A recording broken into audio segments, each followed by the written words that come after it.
ഏവർക്കും ഉബുണ്ടു ജാലകത്തിൻ്റെ മറ്റൊരു വീഡിയോയിലേക്ക് സ്വാഗതം. SSLC പരീക്ഷയുമായി ബന്ധപ്പെട്ട് രജിസ്റ്റർ നമ്പർ അടങ്ങിയിട്ടുള്ള ഫൈനൽ എ ലിസ്റ്റ് പ്രസിദ്ധീകരിച്ചിട്ടുണ്ട്. PDF രൂപത്തിലാണ് ഇപ്പോൾ നമുക്ക് എക്സാമിൽ നിന്ന് ലഭിക്കുന്നത്. ഇതിൽ നിന്നും കുട്ടിയുടെ പേരും രജിസ്റ്റർ നമ്പറും ഒക്കെ അടങ്ങിയ ഒരു ലിസ്റ്റ് തയ്യാറാക്കേണ്ടി വരുന്ന സമയത്ത് PDF രൂപത്തിലായതുകൊണ്ട് തന്നെ നമുക്ക് ലിസ്റ്റുകൾ തയ്യാറാക്കാൻ വളരെയധികം പ്രയാസം നേരിടാറുണ്ട്. ഈ സന്ദർഭത്തിൽ PDF നിന്നും എങ്ങനെയാണ് ഒരു ഷീറ്റ് രൂപത്തിൽ എക്സൽ ഷീറ്റ് തയ്യാറാക്കുക എന്നുള്ളതാണ് ഈ ഒരു വീഡിയോയിലൂടെ പറയാൻ ഉദ്ദേശിക്കുന്നത്. അപ്പോൾ ഈ ഒരു PDF നമുക്ക് എക്സൽ ഷീറ്റിലേക്ക് മാറ്റുന്നതിന് വേണ്ടി സഹായിക്കുന്ന ഒരു സോഫ്റ്റ്വെയറാണ് ഓക്കുലർ. അപ്പോൾ ആ സോഫ്റ്റ്വെയർ നമുക്കൊന്ന് ഓപ്പൺ ചെയ്യാം. സെർച്ച് ചെയ്യുന്ന ഭാഗത്ത് ഓക്കുലർ എന്ന് സെർച്ച് ചെയ്യുന്നു. ഇതാണ് ആ ഓക്കുലർ സോഫ്റ്റ്വെയർ. നമുക്കിനി PDF ഇതിലേക്കൊന്ന് ഡ്രാഗ് ചെയ്യാം. ഇപ്പോൾ ഡ്രാഗ് ചെയ്യുമ്പോൾ കുട്ടികളുടെ ആ ഒരു ലിസ്റ്റ് PDF രൂപത്തിൽ തന്നെയാണ് ഇതിലേക്ക് വരുന്നത്. ഇനി നമുക്ക് ചെയ്യേണ്ടത് ഇവിടെ സെലക്ഷൻ എന്ന ഭാഗത്ത് ടേബിൾ സെലക്ഷൻ തന്നെയാണോ എന്ന് ഉറപ്പുവരുത്തുക. വിവിധ തരത്തിലുള്ള സെലക്ഷനുകളുണ്ട്.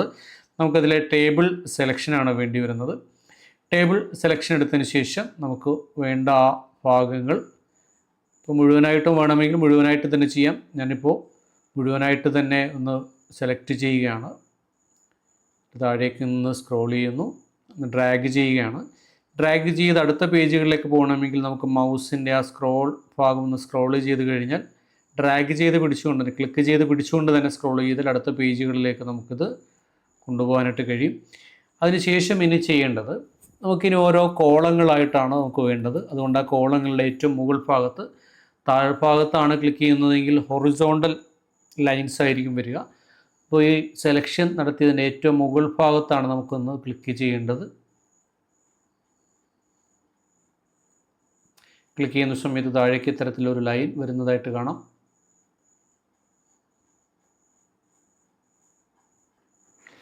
അങ്ങനെയെല്ലാം സെലക്ട് ചെയ്തതിന് ശേഷം നമുക്കിവിടെ എഡിറ്റ് എന്ന ഓപ്ഷൻ എടുക്കാം. അതിൽ സെലക്ട് ഓൾ എന്നുള്ളത് സെലക്ട് ചെയ്യാം. അതിനുശേഷം വീണ്ടും എഡിറ്റിൽ തന്നെ കോപ്പി എന്ന ഓപ്ഷൻ ഉണ്ട്.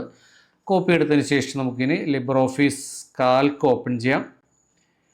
ലിബ്രിയോഫീസ് കാൽക്കിലേക്ക് കൊണ്ടുവന്നത് പേസ്റ്റ് ചെയ്യുന്നതോടുകൂടി ഇത് നമുക്കൊരു എക്സൽ ഷീറ്റായിട്ട് ലഭിക്കുന്നതാണ്.